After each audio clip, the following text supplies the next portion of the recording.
Former presidential candidate Peter Obi has taken legal action against activist DEJI ADEYANJU following a series of public accusations. Peter Obi's lawyers, in a notice, demanded a retraction and an apology from ADEYANJU for what Obi's lawyers call defamatory publications. It states that ADEYANJU has repeatedly published false and malicious statements designed to injure Obi's reputation, both in Nigeria and abroad, including an accusation that Obi invested state funds into a family-owned company during his tenure as governor.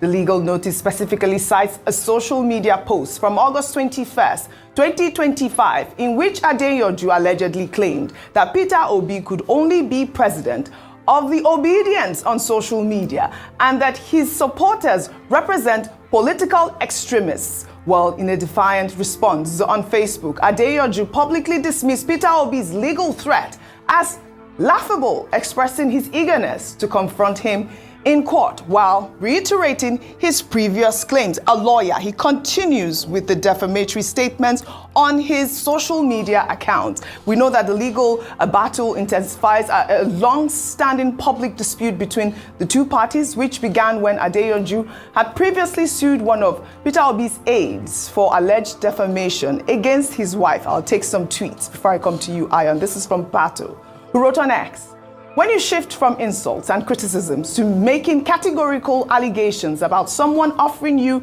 a bribe, it goes beyond mere critique and becomes a serious accusation.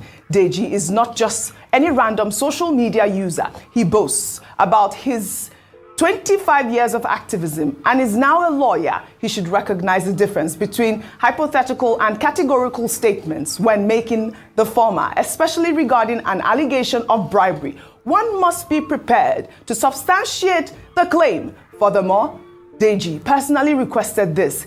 He publicly expressed his desire for it. As a lawyer, he has the skills to officially write to the anti-corruption agencies with a comprehensive petition if he was convinced that any actions taken by Obi in office constituted an act of corruption. Yet, he didn't do that.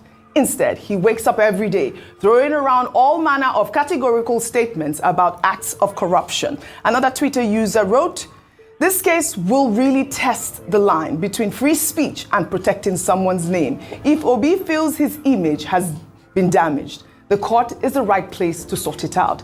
At the same time, activists and politicians both need to be careful with their words, like I said earlier. The truth will show in court. I hope justice will be upheld. I think that last statement, that last sentence is Yes. the most important, one of the most important things made in terms of, I hope that justice will be held. And we've talked about the justice system in Nigeria. Sometimes it's said to favor a particular class to the other, but I want to hope and I believe, because we must uphold our institutions. That's the only recourse we have. Dr. Abati had mentioned earlier on that you cannot resort to self-help. You have to approach the court. So we hope that the court will follow due process and really be the bastion of justice. But let me talk about this case. And I think it's important that Mr. Peter Obi has taken this step. I'm not the court. I cannot determine whether or not Mr. ADEYANJU's statements was defamatory. He would have to prove himself or prove the accusations that he has made on his X account in court to beyond reasonable doubt. But we have had so many instances where, whether it be activists or surrogates or people who have been paid by a political party or a person, a political figure, come out to make spurious statements online defaming individuals or personalities. And usually people will just say, turn the other cheek, this is politics, you know how it is, anything happens, people can say what they like. But after a while, it is important to actually make an example of certain people when they make careless statements or put out careless thoughts like this out there. We might think it's an innocent, it's political jabs, but Mr. DEJI ADEYANJU is an influential figure. And there are many gullible people who would go online and read certain things and accept it as the word. It is important when you make statements like this to be able to back it up with proof and not just come out because you have a computer and you have access to the internet to make statements. It's not just DEJI ADEYANJU who does this. A number of people, faceless, just come out and make many kinds of statements. I believe that if indeed he's able to go to court and is unable to prove this statement, and he's made an example, perhaps he will teach a lesson to a lot of people who come out and just take on a figure and spew words, spew lies, talk about things, and expect that in the spirit of magnanimity, you would overlook it and just move on to the next. I hope to see the end of this case, and if found guilty, I hope Adeyanju faces the law. If he's not found guilty, then Mr. Peter Obi owes the people an explanation and an apology. The truth about the thing with this Obi thing is, see, Ayo, with due respect, this one lawsuit will not change anything. You know what they always hide under? The fact that the procedure to prove a case of defamation is very long. And when you take somebody to court, the onus, pretty much will fall on you.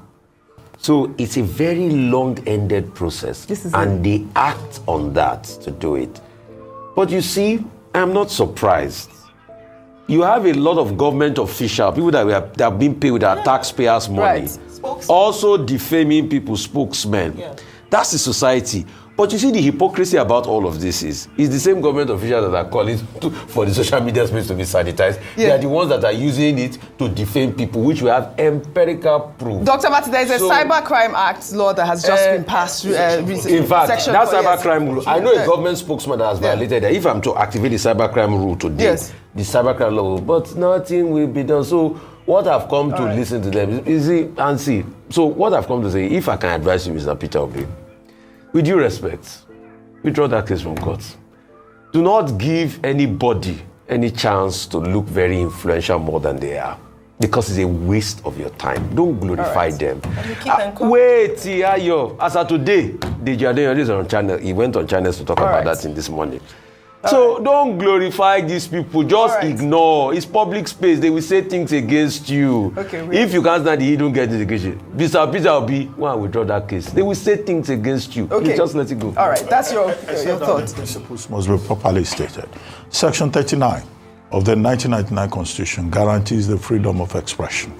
But under our jurisprudence, it must be recognized that no right is absolute under the Constitution. The fact that you have the right to express yourself does not give you the right to defame people, because the other citizen has the right to the dignity of the human person under Section 33 of the same, Section 34 of the same Constitution. So he who alleges must prove. Must prove. All right. That's the basic principle. And Mr. Peter Obi going into politics does not mean that he has surrendered his right to the dignity of the human person. He has every right to go to court to challenge anybody who defames him. It's for that person to prove.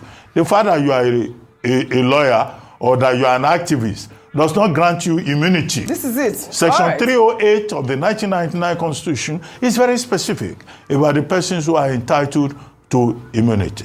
And the Cybercrime Act that you refer to is controversial. They say police abuse it and all of that. But Section 14 of it is also clear. You cannot use electronic devices to defame people by hiding under anonymity. I think that we have to test our laws. This is it. With regard to defamation and to other laws, so that people do not think that they have absolute rights. Nobody has absolute rights. The only defense that is available to you is justification, which is truth. The only defense also is absence of malice. So we have to keep testing these laws. I love so that people don't just go on social media and talk about people, or they just carry microphone and they talk about people. We just need an example. Let me ask you a question. Yes. With the things they've said about you, how many have you tested? Well, no, that's why he's saying that. Please, let me ask him a question. We're not. How many have you tested? And why have you not tested it? We are not personalizing it. Yes. This is a basic principle of law. Dr. Abati. No, Well, that's your opinion. Everybody it is can agree up with to you. the person That has been defamed to say. It's not there's no compulsion in the Nigerian Constitution or any of our statutes. It's for you to decide that, okay, I want to fight this matter, and you pursue it. Well said. To say somebody should not defend his right, no, we shouldn't go that way. So it's about principle. Great. I like that point as well. We have to test the law.